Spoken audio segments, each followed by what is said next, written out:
Jesus is alive. Death has been conquered, even though we may experience death. As far as the physical life is concerned, this is not the real death, the death of the soul. The real death has been conquered. When Jesus tasted the second death, he actually experienced the judgment of God upon sin.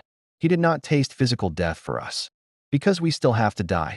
But he wants us to know that we don't have to worry about the second death, because he has already taken care of that for all who are putting their trust in him.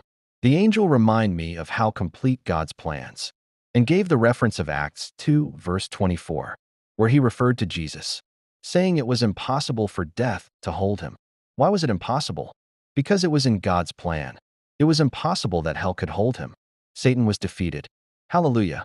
The beautiful story of what Jesus did is told Hebrews 2 verses 9 to 15. But we do see Jesus, who for a while was a little lower than the angels, crowned now by God with glory and honor, because he suffered death for us. Yes, because of God's great kindness, Jesus tasted death for everyone in the entire world. And it was right and proper that God, who made everything for his own glory, should allow Jesus to suffer for in doing this.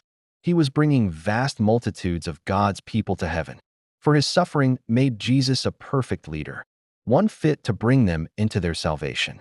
We who have been made holy by Jesus now have the same Father he has. That is why Jesus is not ashamed to call us brothers. For he says in the book of Psalms, "I will talk to my brothers about God, my Father, and together we will sing his praises."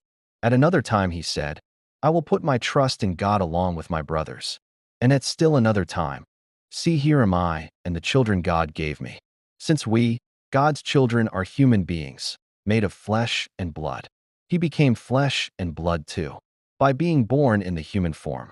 For only as human being could he die, and in dying break the power of the devil, who had the power of death. Only in that way could he deliver those who through fear of death have been living all their lives as slaves to constant dread.